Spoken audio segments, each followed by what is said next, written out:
Hello, this is Bruce coming to you from a rich and verdant pasture here in Virginia in North America.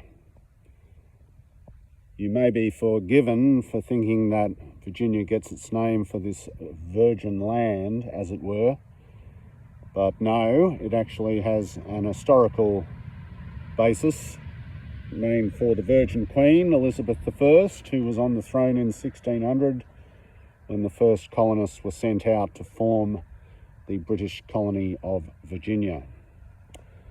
But it is rich land indeed. I'm just sitting here in a beautiful pasture on a spring afternoon, the sun going down behind me. You can see over my shoulders the Appalachian Mountains, which are one of the older mountain ranges in the world, 300 million years, much older than the relative children of the Rockies and the Himalayas, which are only about 50 million years old. I myself am a Homo sapiens sapien. Me and my kind, we've only been around for about 300,000 years. Still, here I am, and it's nice to be here. I just thought I'd stop and make a video after work, and just thinking about time a little. I myself am 54 years old, and time seems to fly on by. It's harder and harder to write, but I do have a phone, a mouth and a brain, so here we are. No real topic in mind, just a bit of just chewing the cud with myself, as it were. Yes, 50 times around the sun, no mean feat.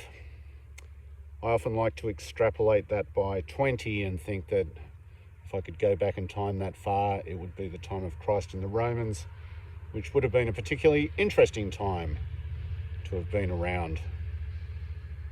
Would have been able to answer a lot of questions.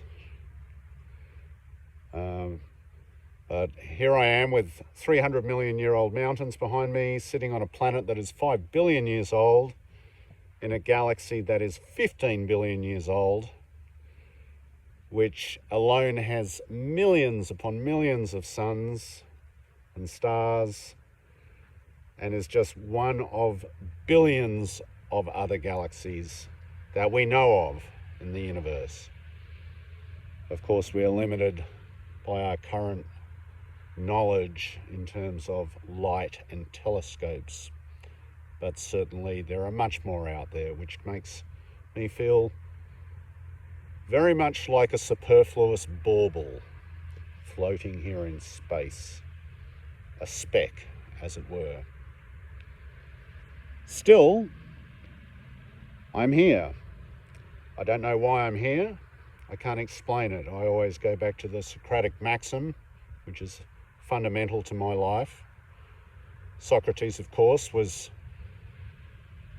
one of the great philosophers, was proclaimed the wisest of men by the oracle at Delphi in classical Greece, was subsequently condemned to death in 399 BC by drinking hemlock, supposedly for leading the younger generation of Athenians astray with crazy thoughts. But when he heard that the oracle had proclaimed him to be the wisest of men, he found it very bemusing. I've got a neighbour here coming up to greet me. He found it very bemusing because of all the philosophers he'd ever met, he thought that they knew nothing, and he considered himself one among them, and said something along the lines of, "I know nothing at all, therefore I must be the wisest of men." And that's me. Though even within that framework of the greater scheme of things, I sit here with the sun on my back. I have 90 billion or so neurons in my brain, connected by trillions of pathways going through fiber optic bundles of thinking cords, which somehow make me a conscious, sentient, cognizant human being. which give me character and personality and make me who I am. That is Bruce. So in that state of agnostic realism, I say farewell with my friend.